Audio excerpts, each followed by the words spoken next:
Praise the Lord. Praise the Lord.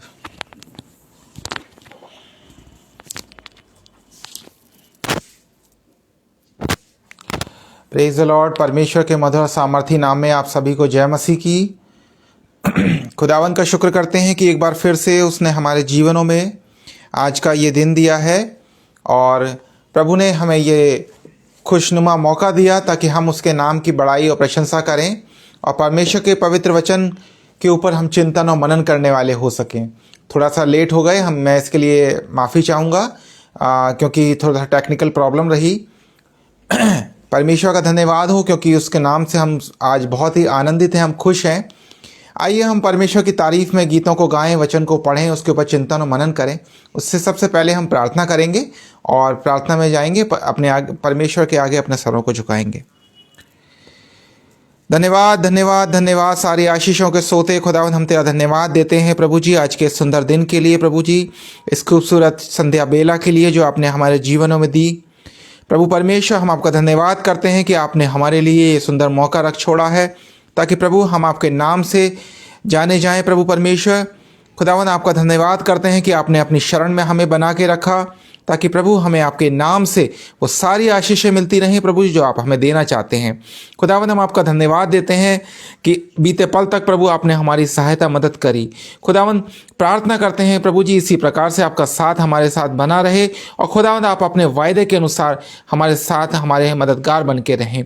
प्रभु परमेश्वर, हम धन्यवाद देना चाहते हैं प्रभु जी आज का जो मौका आपने हमारे जीवनों में दिया, विशेष रूप से प्रभु जी इस वचन को बोने का, इसको सुनने का खुदावन धन्यवाद देते हैं प्रभु जी। इसी प्रकार से हमें सुंदर और पावन मौके मिलते रहें ताकि प्रभु हम आपके कलाम की बहुत सारी बातें प्रभु नई नई सीखते और रहें।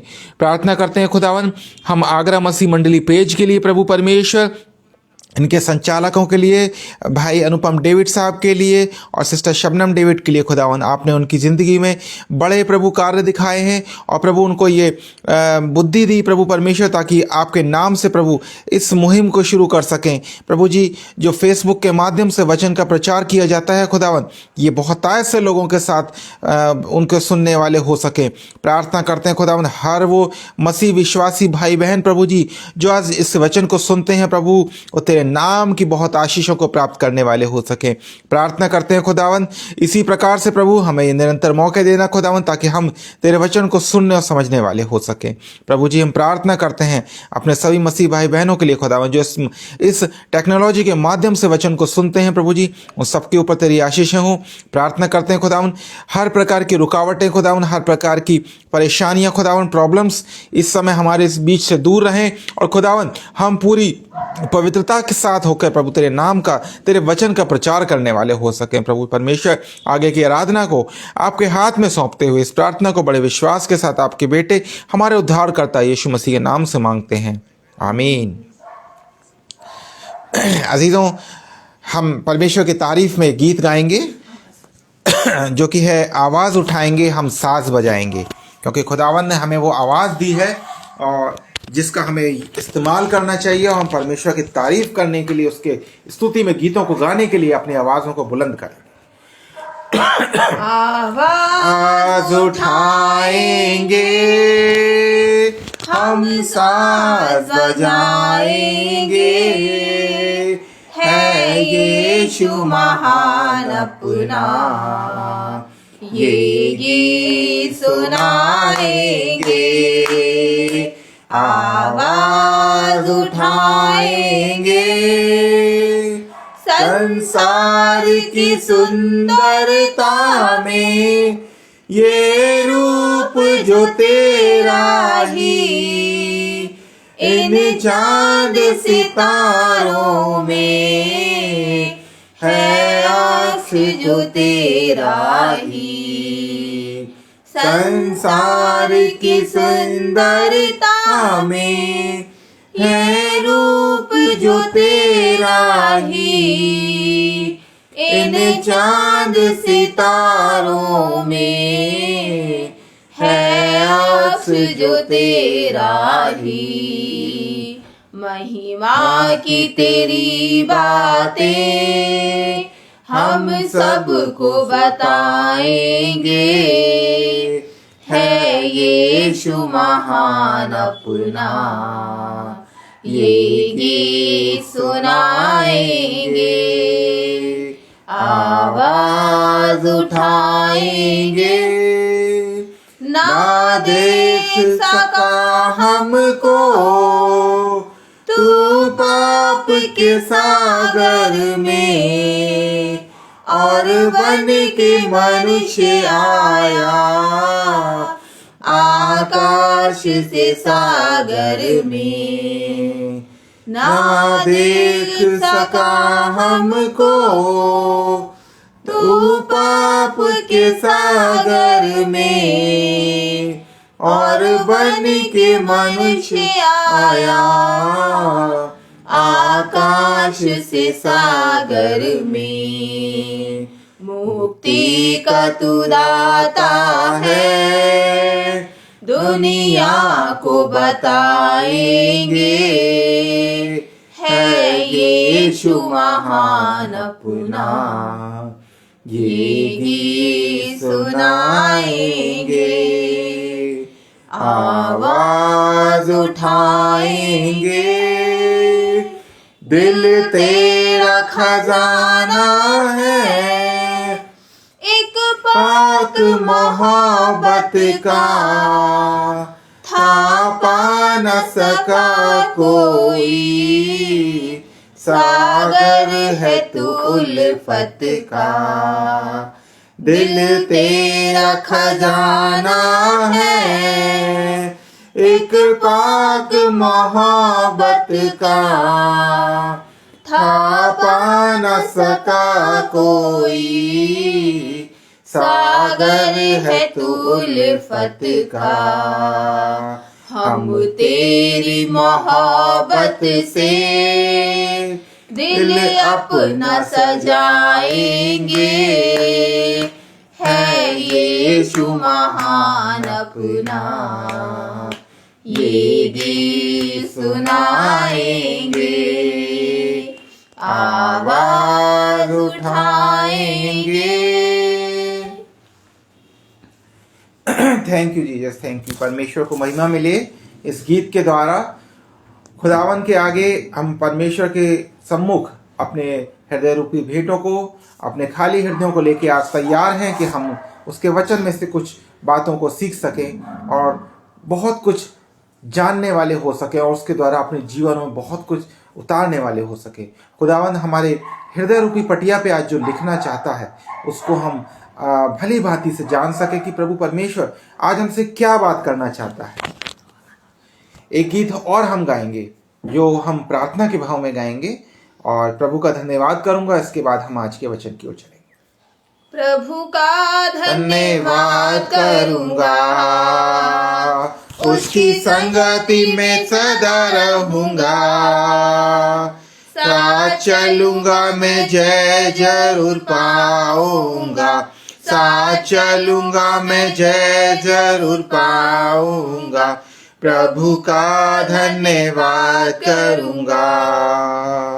ना देगी मुझे दुनिया कभी भी कोई सुख और शांति आराम, ना देगी मुझे दुनिया कभी भी कोई सुख और शांति आराम। मेरे यीशु के साधन संगति में सदा मिलती खुशी मुझको, मेरे यीशु के साधन संगति में सदा मिलती खुशी मुझको, प्रभु का धन्यवाद करूंगा, उसकी संगति में सदा रहूंगा, साथ चलूंगा मैं जय जरूर पाऊंगा, साथ चलूंगा मैं जय जरूर पाऊंगा,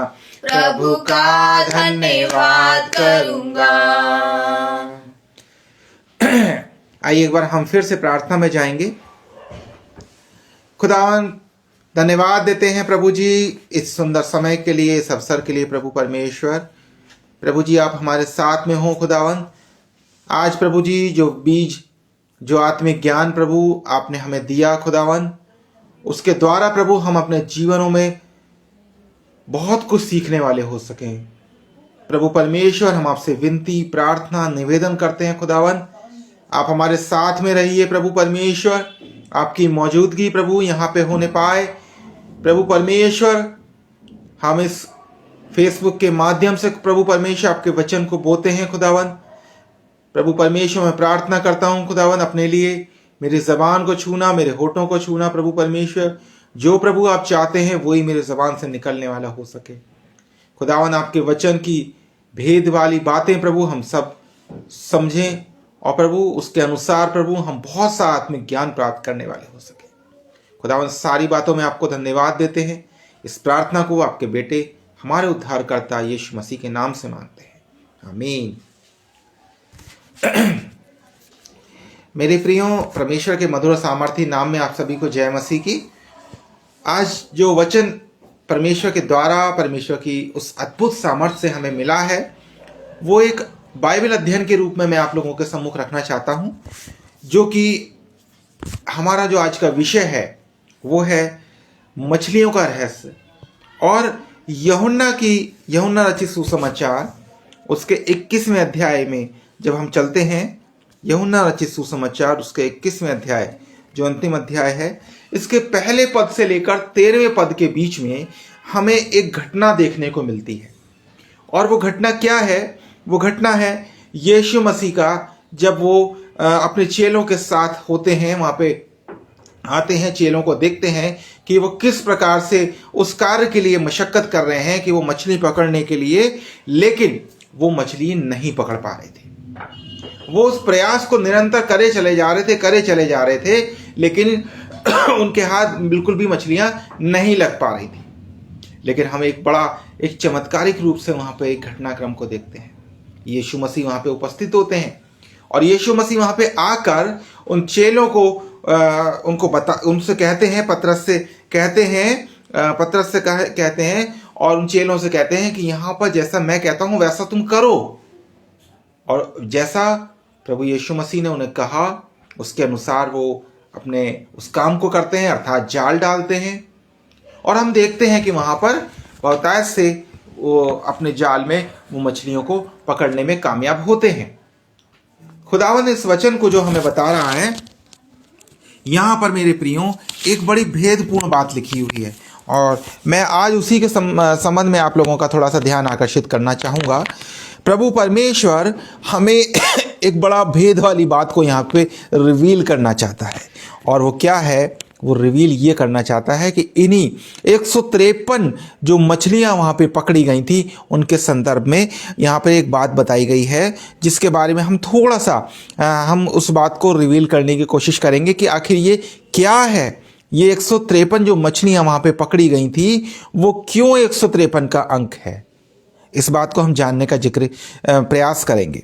यहाँ पर हम जब देखते हैं यूहन्ना रचित सुसमाचार का 21वां अध्याय में, यहाँ पर सबसे पहले लिखा है कि इन बातों के बाद यीशु ने अपने आप को तिब्रियास झील के किनारे चेलों पर प्रकट किया और इस रीति से प्रकट किया। अक्सर हम देखते हैं कि प्रभु यीशु मसीह हमारे जीवनों में अपने आप को प्रकट करते हैं और एक विशेष समय होता है, एक विशेष अवसर होता है जबकि हम खुदावंद की नज़दीकी में आते हैं। लेकिन परमेश्वर की योजना हमारे लिए उम्र भर बनी हुई है, लेकिन हम परमेश्वर को इस रीति से नहीं जानते जिस रीति से परमेश्वर अपने आप को हमारे ऊपर प्रकट करता है। लेकिन यहाँ पर इस घटना में हम इस बात को देखते हैं कि जब चेले वहाँ पर उपस्थित थे तो जो झील थी, एक झील का किनारा था, तिब्रियास झील का किनारा, जहाँ पर चेलों पर प्रकट किया। और इस रीति से प्रकट किया, कैसे प्रकट किया? शमौन पतरस और थोमा जो दिदुमुस कहलाता है और गलील के काना नगर का नतनएल और जब्दी के पुत्र और उसके चेलों में से 2 जन और जन इकट्ठे थे। इतने चेले वहां पर उपस्थित थे। इतने चेले वहां पर उपस्थित थे और वहां पर यीशु मसीह अपने आप को प्रकट करते हैं, अर्थात उनके बीच में वहां पे आते हैं। और लिखा है 3 पद में, शमौन पतरस ने उनसे कहा, मैं मछली पकड़ने को जाता हूँ। उन्होंने उससे कहा, हम भी तेरे साथ चलते हैं। सो वे निकलकर नाव पर चढ़े, परंतु उस रात कुछ ना पकड़ा। यहाँ से एक बड़ी बात एक नई तरीके से शुरू होती है। शमौन पतरस तो जा ही रहा था और शमौन पतरस ने उनसे कहा, मैं मछली पकड़ने को जाता हूँ। वो कहता है, मैं मछली पकड़ने को जाता हूँ।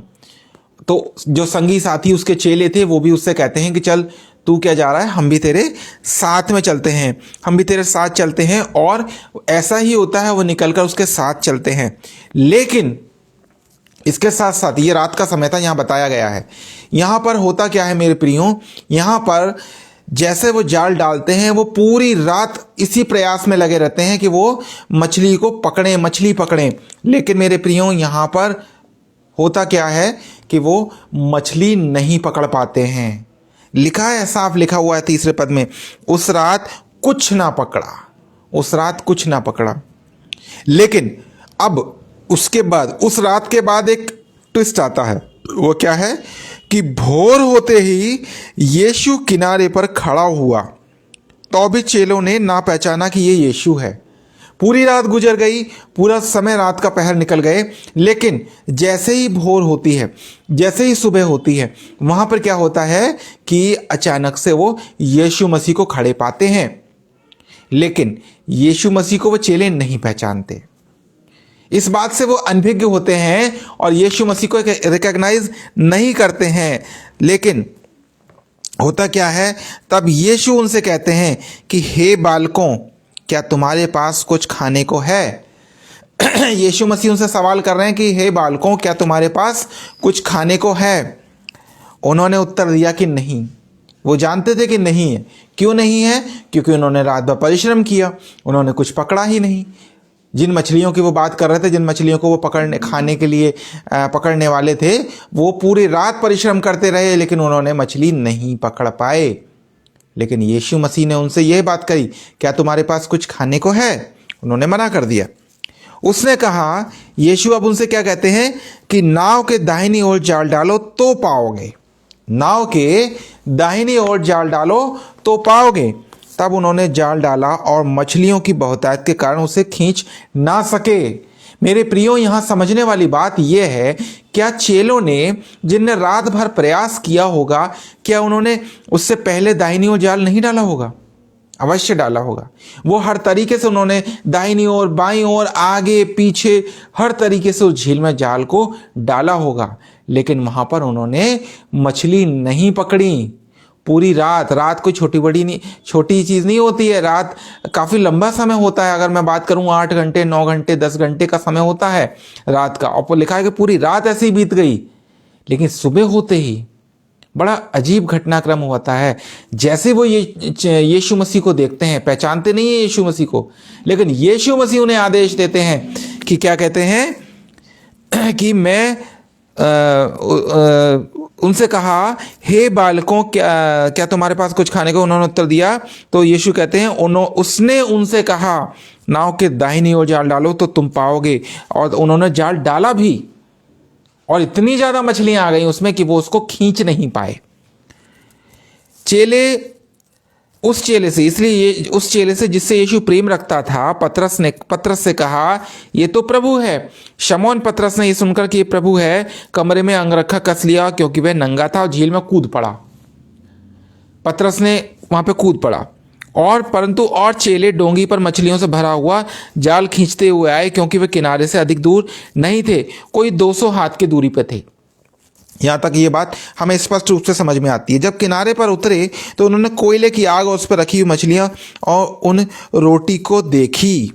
यहाँ पर फिर से एक बात होती है, जब वह किनारे पर उतरे तो उन्होंने कोयले की आग और उस पर मछली रखी हुई और रोटी देखी। एक बार फिर से उनके सामने ये मिरेकल होता है।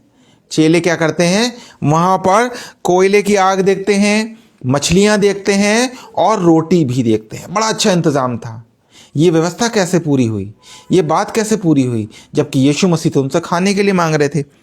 यीशु ने क्या कहा 10वें पद में, यीशु ने उनसे कहा, जो मछलियां तुमने अभी पकड़ी हैं उनमें से भी कुछ लेके आओ। जो मछलियां तुमने अभी पकड़ी हैं उनमें से भी कुछ लेके आओ। शमौन पतरस ने डोंगी पर चढ़कर 153 बड़ी मछलियों से भरा हुआ जाल किनारे पर खींचा और इतनी मछलियां होने पर भी जाल नहीं फटा। अब मेरे प्रियो, बात समझने वाली यहां से शुरू होती है कि शमौन पतरस ने 153 मछलियों को पकड़ा और उस डोंगी पर चढ़ गया, उस जाल को खींचता हुआ, लेकिन उससे जाल नहीं फटा। यीशु क्या कहते हैं 12वें पद में, आओ भोजन करो, और चेलों में से किसी को हियाव ना हुआ कि उससे पूछे कि तू कौन है, क्योंकि वो जानते थे कि हो ना हो ये प्रभु है। यीशु आया और रोटी लेकर उन्हें दी और वैसे ही मछली भी।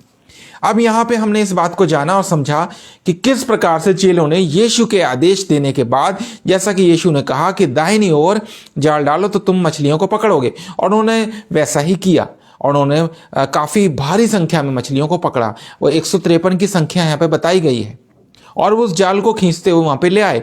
यीशु मसीह ने उनसे कहा कि उन मछलियों में से भी लाओ जो कि तुमने पकड़ी हैं, यानी कि 153 मछलियों में से भी कुछ मछलियों को मांगा। मेरे प्रियो, यहाँ पर ये संपूर्ण घटना जो है ये क्या है, हमें इस बात को जानना आज जरूरी है।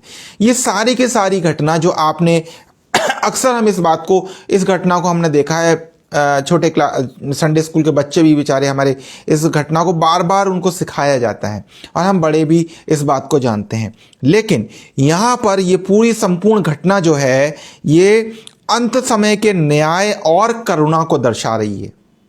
अंत समय यानी कि आज का ये समय जो हमारे लिए न्याय का समय है, जो करुणा का समय है, परमेश्वर की उस मर्सी का समय है। खुदावन प्रभु परमेश्वर हमारे साथ हर समय रहता है और वो हमारा न्याय है। यहाँ पर हम देखते हैं कि जैसे जैसे अब हम टू द पॉइंट इस बात को रिवील करते हैं कि यहाँ पर जब हम इस बात को देखेंगे पहले पद में, तो लिखा है कि यीशु ने अपने आप को तिब्रियास झील के किनारे चेलों पर प्रकट किया। यीशु ने झील पर प्रकट किया। यहाँ तिब्रियास झील का जिक्र है, और हम लोग जानते हैं, हम नदियों पर समुद्रों पर भरोसा नहीं करते, लेकिन हम झीलों के बारे में अक्सर जानते हैं कि झीलों का पानी बड़ा साफ और निर्मल होता है। बहुत से शहर हमारे होते हैं, हमारे भारत देश में भी ऐसे बहुत से शहर हैं जो झीलों के नाम से जाने जाते हैं, चाहे उदयपुर हो, चाहे नैनीताल हो, शिमला हो। अक्सर हम देखते हैं वहाँ झीलों का पानी काफ़ी स्वच्छ और साफ होता है, निर्मल होता है। यीशु ने अपने आप को वहाँ पर प्रकट किया, और यहाँ तक लिखा है कि यीशु वहाँ पे आया। क्यों? देखिए, सबसे बड़ी बात कि झील पर यीशु का अपने आप को प्रकट करना। यीशु ने कहा है कि जीवन का जल मैं हूं, जो कोई मेरे पास आएगा वो कभी प्यासा ना होगा। झील का जिक्र है वहां पर, और झील इसीलिए हम भी जानते हैं आज वर्तमान समय में भी झील का पानी और नदियों के पानी की तुलना में, समुद्र के पानी की तुलना में और झरनों की तुलना में काफ़ी साफ माना जाता है। यीशु मसीह अपने आप को उस निर्मल जल के समान प्रकट करते हैं, प्रदर्शित करते हैं उन चेलों के सम्मुख, उन लोगों के सम्मुख जो कार्य कर रहे हैं उसके सामने यीशु मसीह ने अपने आप को एक निर्मल जल के रूप में झील के पास प्रकट किया। ये बात हमें इसलिए इंडिकेट करती है। यहाँ पर हम कुल जितने भी हमने अभी इस पद में पढ़े, दूसरे पद में यहाँ पर कुल 7 चेलों के बारे में लिखा है, और हम जानते हैं बाइबल में 7 का अंक बहुत ही महत्वपूर्ण एक अंक है। बाइबल में 7 का अंक बहुत ही महत्वपूर्ण है। 7 का अर्थ क्या है? यहाँ पे 7 अंक जो है ये 7 मुख्य अभिषिक्त व्यक्तियों को प्रदर्शित करता है। मेरे प्रियो, यहाँ जितने चेले उपस्थित थे उनकी संख्या 7 थी, और ये 7 का जो अंक है ये 7 अभिषिक्त व्यक्तियों को रिफ्लेक्ट करता है। यहाँ बताया गया है, तीसरे पद में लिखा है, वे मैं मछली पकड़ने को जाता हूं, उन्होंने उससे कहा हम भी तेरे साथ चलते हैं। सो वे निकल कर नाव पर चढ़े परंतु कुछ ना पाया। यहां पर वे निकलकर नाव पर चढ़े परंतु कुछ ना पाया। नाव अर्थात क्या है? नाव उस निर्मल झील के ऊपर चलता हुआ, बसा हुआ परमेश्वर का वो स्वर्गीय राज्य है। मेरे प्रियो, वो स्वर्गीय राज्य है जो हमारे और आपके लिए रख छोड़ा गया है। हमें उस स्वर्गीय राज्य के ऊपर सवार होना है। हम पहचाने कि उस निर्मल जल की झील में अर्थात यीशु मसीह में अपने उस कार्य को उठाया हुआ है, उस बोझ को उठाया हुआ है, उस नाव को उसने उठाया हुआ है जो कि परमेश्वर के राज्य के स्वरूप में हमें समझ में आता है। और यहाँ पे लिखा है उस रात कुछ ना पकड़ा। रात यानी अंधकार का काल, यानी वो अंधकार का समय। और अंधकार का काल जो होता है वो किसका होता है? शैतान का। हम जानते हैं वचन में हमें कई बार इस बात को जानने का, समझने का मौका मिलता है कि रात की कल्पना, रात की तुलना हम शैतान के साम्राज्य से करते हैं। और जो जहां शैतान की उपस्थिति है वहां किसी भी व्यक्ति को कुछ नहीं मिल सकता। वो केवल सांसारिक परिश्रम में जूझता रहेगा, अपने समय को व्यतीत करता रहेगा। लेकिन जब उसे प्रभु का दर्शन होता है तो वो वाकई में बहुत बड़ी सफलता को प्राप्त करता है। हम आगे देखते हैं, लिखा है भोर होते ही यीशु आ खड़ा हुआ किनारे, यानी उन चेलों को ले जाने। भोर अर्थात सुबह का पवित्र का समय। और देखिए भोर, यहाँ लिखा है कि भोर होते ही यीशु किनारे पर खड़ा हुआ।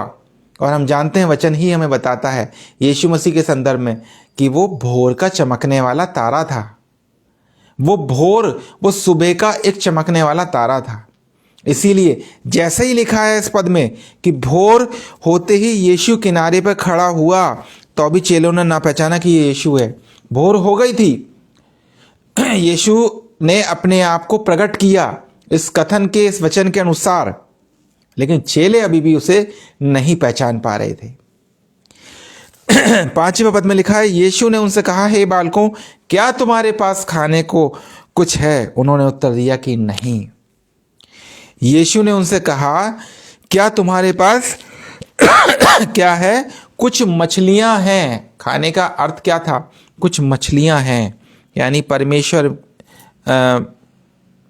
परमेश्वर के स्वरूप में उन्होंने परमेश्वर के सामने अपने आप को इस बात से खाली बता दिया कि नहीं, हमारे पास नहीं है, हमारे पास कुछ नहीं है। और 6ठे पद में लिखा है यीशु ने उनसे कहा, नाव के दाहिनी ओर जाल डालो तो पाओगे। नाव के दाहिनी ओर जाल डालो तो पाओगे। बड़ी अच्छी बात यहाँ पे निकल के आती है। दाहिनी ओर क्या है? यहाँ पर दाहिनी ओर क्या है? परमेश्वर के पुत्र को हम पाते हैं।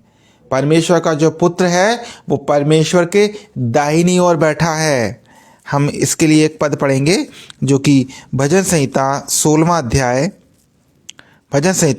अध्याय और उसके 11वें पद में लिखा है कि तू मुझे जीवन का रास्ता दिखाएगा, तेरे निकट आनंद की भरपूरी है, तेरे दाहिने हाथ में सुख सर्वदा बना रहता है। तेरे दाहिने हाथ में सुख सर्वदा बना रहता है परमेश्वर के। यानी कि अगर हम बाएं ओर चलते हैं तो हमें सुख नहीं मिलेगा, लेकिन अगर हम दाहिनी ओर देखते हैं तो हमें सुख की प्राप्ति होगी, हमें आनंद की प्राप्ति होगी। और इसीलिए वचन हमें बताता है कि परमेश्वर के पुत्र जो यीशु मसीह है वो ये परमेश्वर के दाहिनी ओर विराजमान है। आइए फिर से हम इसी ओर चलते हैं। और परमेश्वर के पुत्र जो है वो दाहिनी ओर बैठता है। और दाहिनी ओर क्या है? दाहिनी ओर जो बताया जाता है वो दया है। दाहिनी ओर क्या है? दया है। बायां ओर जो है वो न्याय का है, लेकिन दाहिनी ओर क्या है? दया है। और जब हम परमेश्वर के साथ मिलके चलते हैं तो वो अपनी दया दिखाता है, अपनी करुणा दिखाता है हमारे लिए। और इसीलिए हम वो सारी चीज़ें प्राप्त करते हैं। हम संसार में रहते हैं, हम अपने आप को आज उस स्वर्गीय राज्य में एंटर करने के लिए चाहते हैं, लेकिन हमने प्रभु का दर्शन नहीं पाया, हम प्रभु को समझ नहीं पा रहे हैं, हमने प्रभु का विजन नहीं लिया है, तो हम कैसे वो सफलता को प्राप्त कर जाएंगे? आगे 7वें पद में आते हैं। इसलिए उस चेले ने जिससे यीशु प्रेम रखता था पतरस से कहा, ये तो प्रभु है। यीशु जिससे प्रेम रखता था उससे कहा, ये तो यीशु है। अर्थात प्रेम किससे रखता था यीशु? यीशु का प्रेम है यरूशलेम के साथ, उसकी प्रजा के साथ, उसकी प्रजा के साथ। यरूशलेम की ओर से ये घोषणा होती है कि ये प्रभु है। प्रभु यीशु दुनिया में कहीं और पैदा नहीं हुए, वो यरूशलेम में पैदा हुए। यरूशलेम को परमेश्वर ने चुन रखा था कि वो उसकी निज प्रजा है, इज़राइल। और यहाँ पर इसीलिए हम इस बात को इंडिकेट करते हैं कि ये जो घोषणा होती है, ये जो बताया जाता है कि ये प्रभु का पुत्र है, ये प्रभु है, ये यरूशलेम की ओर से घोषणा हुई। तो पतरस ने क्या किया कि कमर में अंगरखा कस लिया, अर्थात जैसे ही एहसास होता है कि ये परमेश्वर का पुत्र है तो अंगरखा यानी वहाँ किए हुए मेमने का वस्त्र धारण कर लिया और झील में कूद पड़ता है।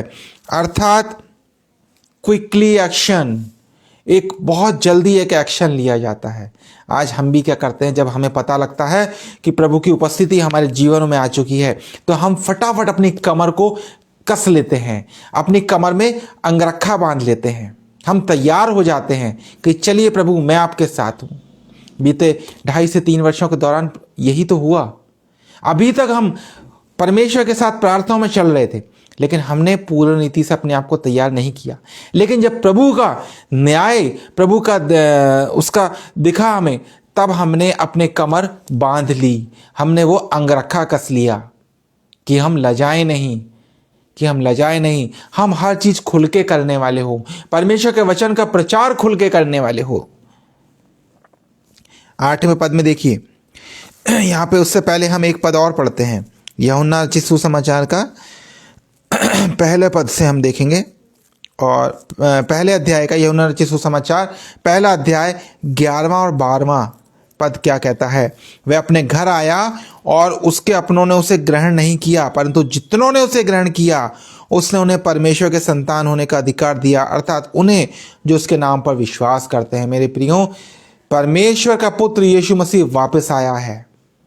हमें आवश्यकता है उस पर विश्वास करने की, उसे ग्रहण करने की। लेकिन क्या हम अपने जीवनों में प्रभु परमेश्वर को ग्रहण किए हुए हैं?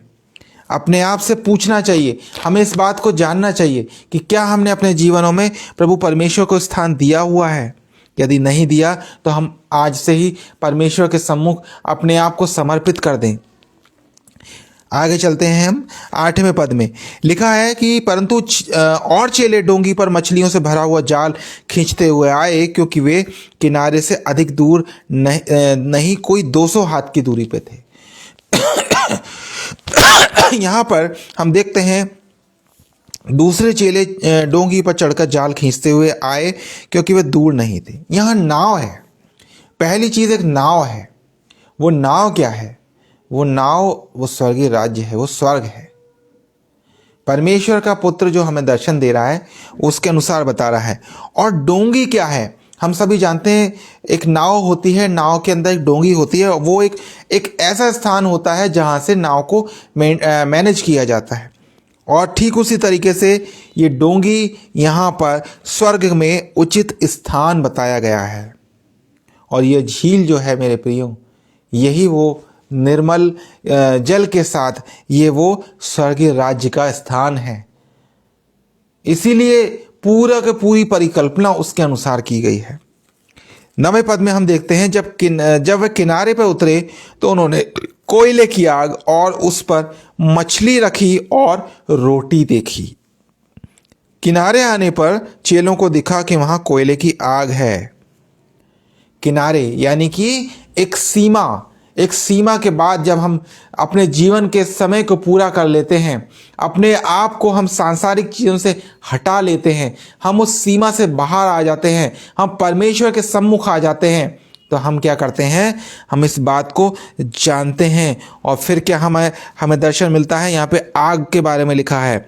आग अर्थात खाने के लिए आग, और पहले की रखी हुई मछलियाँ और रोटी देखी। ये परमेश्वर की वो तैयारी है। परमेश्वर यहाँ पर हमें खिलाना पिलाना चाहता है उसके बेटे यीशु मसीह के द्वारा। लेकिन हम किस रूप से तृप्त किए जाते हैं? क्या हम आत्मिक रूप से तृप्त किए जा रहे हैं? लेकिन आज हमारा जीवन अपने आप को सांसारिक चीज़ों में ज़्यादा लिप्त पाते हैं। हम अपने आप को, क्या हमने कभी भी आत्मिकता से भरकर प्रभु से अपनी भूख बताई? क्या हमने प्रभु के सम्मुख ये कहा कि हाँ प्रभु, मैं आपका भूखा और प्यासा हूँ?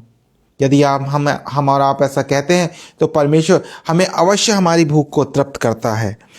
10वें पद में लिखा है, यीशु ने उनसे कहा, जो मछलियां तुमने अभी पकड़ी हैं उनमें से कुछ लेके आओ। यानी कि यीशु मसीह उस तैयारी के लिए वहां पे प्रकट हुआ, और यीशु मसीह ने कुछ तो तैयारी पहले से कर रखी थी जो यहां पे हमने पाया। लेकिन उस तैयारी को फिर से एक बार वो चेलों के सम्मुख देते हैं कि चेलों से कहा था कि जो मछलियां तुमने पकड़ी हैं, तुम मेरे चेले हो, जो मछलियां तुमने पकड़ी हैं तुम उनको लेके आओ। ये चेले कौन हैं? ये चेले उपदेशक हैं, ये चेले वचन का प्रचार करने वाले हैं। आज उनके ऊपर ये उत्तरदायित्व है कि जो मछलियां अर्थात लोग उन्होंने पकड़े हैं वो उसको लेके आए, खुदावन के सम्मुख लेके आए। 11वां पद में लिखा है, शमौन पतरस ने डोंगी पर चढ़कर 153 बड़ी मछलियों से भरा हुआ जाल किनारे पर खींचा, और इतनी मछलियां होने के बाद भी जाल नहीं फटता है।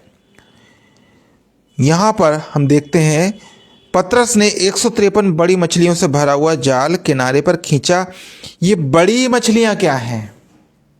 ये बड़ी मछलियां का अर्थ है सम्मानजनक मछलियां, सम्मानजनक लोग जो परमेश्वर के वास्तव में अपने आप को परमेश्वर के लिए समर्पित किए हुए हैं। ये वो लोग हैं।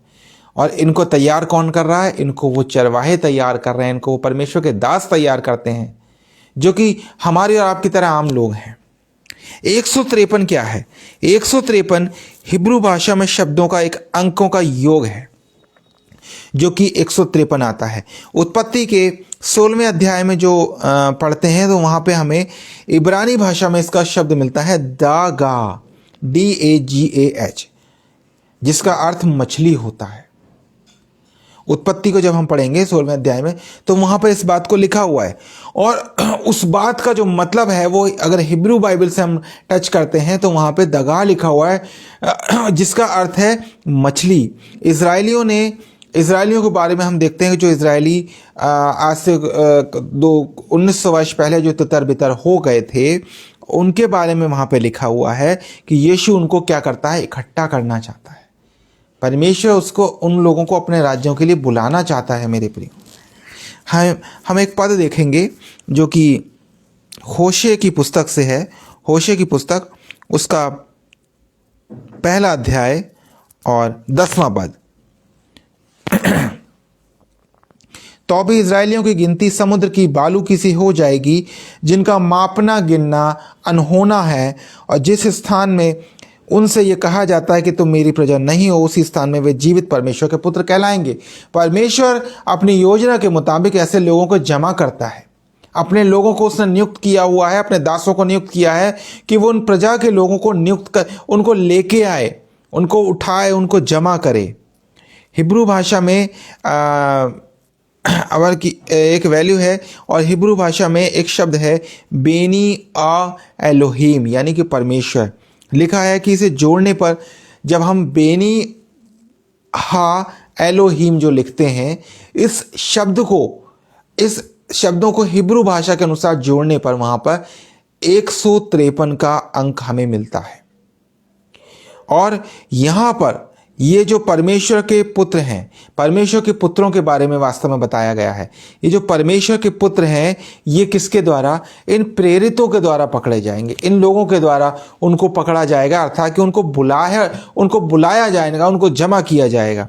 और मसीह ने इसमें इस बारे में लिखा भी है, मसीह ने कहा भी है। इसको हम पढ़ेंगे मत्ती रचित सुसमाचार 4 अध्याय और उसके 19वें पद में हम देखते हैं क्या लिखा है।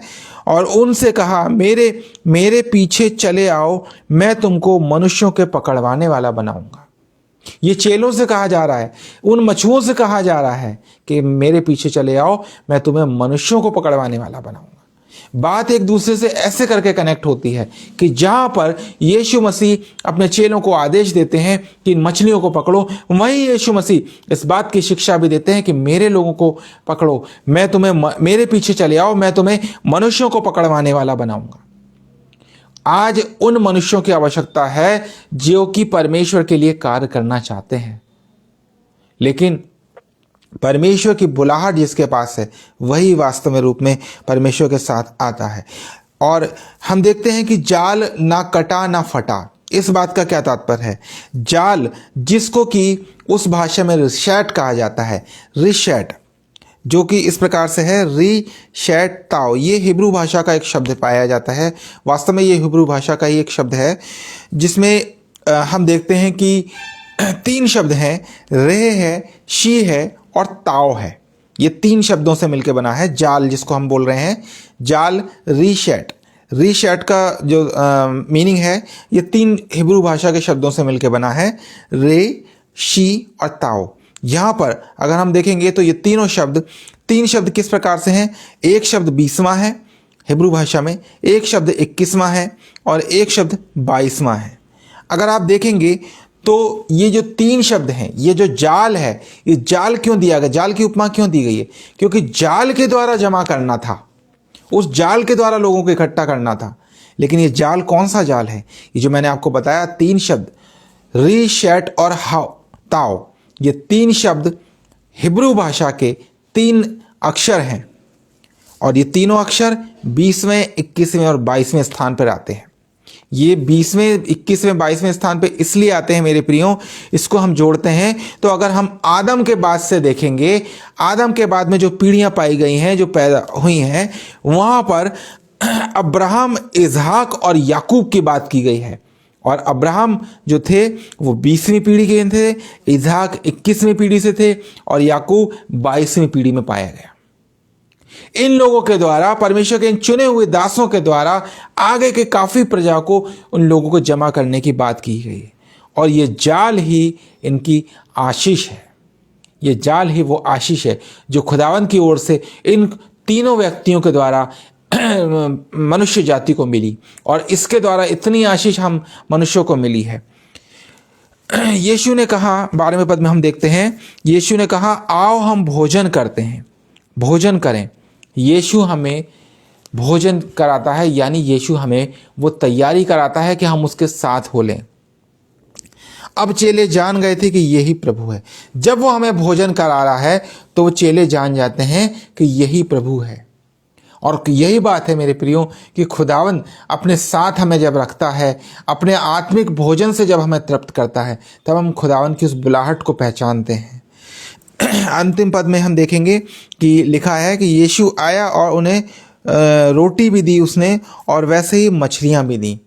इस 13वें पद में लिखा है, और यीशु ने क्या दिया? यीशु ने क्या दिया? उन्हें वो मछली और रोटी नहीं दी, बल्कि यीशु ने स्वयं अपनी देह के रूप में उनको तृप्त किया। यीशु ने उन्हें अपनी देह के रूप में रोटी और चुने हुए कुलों के रूप में आशीष दी है, मछलियां दी हैं।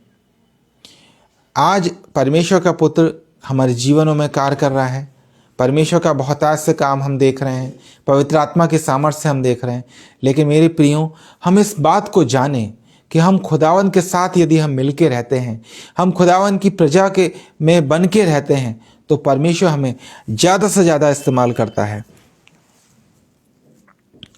एक पद और हम देखते हैं जो कि यूहन्ना रचित सुसमाचार, हम अंतिम पद देखेंगे, उसके 20वें अध्याय के 30 और 31 पद में लिखा है, जो कि चिन्ह की बातें हैं।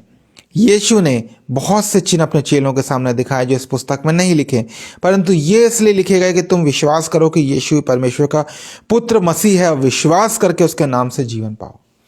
हमारा जीवन कब सार्थक हो सकता है? जब हम परमेश्वर के पुत्र यीशु मसीह को पहचाने। हम मेहनत कर रहे हैं, परिश्रम कर रहे हैं, बहुत कुछ कर रहे हैं, लेकिन हम परमेश्वर के राज्य में उस नाव पे चढ़ने के लिए क्या हमने अपने आप को तैयार किया हुआ है? आज समय है कि हम परमेश्वर को पहचाने, परमेश्वर के सम्मुख आएं। आइए हम परमेश्वर के साथ मिलकर रहें ताकि खुदावन उस अपनी देह रूपी भोजन से हमें तृप्त करे जो वह हमें देना चाहता है। खुदावन इस वचन के द्वारा आप सब लोगों को बहुतायत की आशीष दें। आइए प्रार्थना करेंगे। धन्यवाद देते हैं महान प्रभु परमेश्वर तेरे तमाम आशीषों के लिए। खुदावन हम तेरे शुक्रगुजार हैं प्रभु जी। बड़ी आशीष है, बड़ा अनुग्रह प्रभु आपने हमारे ऊपर बना के रखा। और खुदावन आज इस संध्या बेला में प्रभु आपने हमें मौका दिया कि हम आपके वचन का प्रचार करें प्रभु। बहुत से लोग इस वचन को सुने, समझे और अपने जीवन में उतारने वाले हो सकें। प्रभु परमेश्वर, आपने जो ये आज वचन का दर्शन दिया, इसके लिए हम आपका धन्यवाद देते हैं। आपने वचन को सुनाने की ताकत प्रभु हमें दी। प्रभु परमेश्वर इसी प्रकार से इस वचन की मधुर संगति हमें मिलती रहे। प्रभु जी, हम आपसे प्रार्थना विनती निवेदन करते हैं खुदावन, जितने भी लोगों ने इस वचन को सुना प्रभु, उन सबके जीवनों को आप बदल दीजिए, इस रीति से बदलिए प्रभु परमेश्वर, ताकि वो आपको जाने और पहचानने वाले हो सके। प्रभु जी, हम आपसे एक बार फिर से प्रार्थना करते हैं आगरा मसीह मंडली के लिए प्रभु जी, इनके अथक प्रयासों के लिए प्रभु जी, भाई अनुपम डेविड साहब के लिए, सिस्टर शबनम डेविड के लिए प्रभु जी, आप इनके साथ में हो खुदावन। इनके जो ये प्रयास प्रभु वचन के बांटने का है खुदावन, ये पूर्ण रूप से सफल होने पाए। प्रभु जी, हम आपसे प्रार्थना करते हैं इनके द्वारा और सभी मिनिस्ट्रीज के द्वारा प्रभु वचन बहुत से फैलाया जाए खुदावन। इनकी मिनिस्ट्री को बहुत बढ़ोतरी देना प्रभु जी, अपनी आशीषों से, अपनी बरकतों से माला माल करना खुदावन। इस वचन को जितने भी लोग, हमारे भाई बहन प्रभु अजीज लोग बाद में सुनते हैं, उन सब की भी प्रभु आप समझ बुद्धि ज्ञान दीजिए, ताकि इस वचन की भेद भरी बातों को समझने वाले हो सकें। रात में प्रभु हमारे साथ रहिए, हमारी निगहबानी करना खुदावन। आपकी मर्जी के मुताबिक हम एक नए दिन का नया प्रकाश देखने वाले हों और एक बार फिर से प्रभु आपकी इस मधुर संगति को प्राप्त करने वाले हो सके। सारा आदर सम्मान गौरव महिमा आपको देते हुए इस प्रार्थना को आपके बेटे हमारे उद्धारकर्ता यीशु मसीह के नाम से मांगते हैं, आमीन। प्रभु परमेश्वर के नाम से आप सभी को एक बार फिर से मैं जय मसीह की कहूँगा और खुदावन आप सबको सुरक्षित रखे। और जैसा कि हम जानते हैं कोविड का दौर है, बहुत सारे लोग प्रभु में सो भी गए, बहुत सारे लोग अभी भी पीड़ित हैं, तो प्रभु के नाम से प्रार्थनाओं में लगे रहें। खुदावन सबकी रक्षा करे, हिफाजत करे। आप सबको जय मसीह की।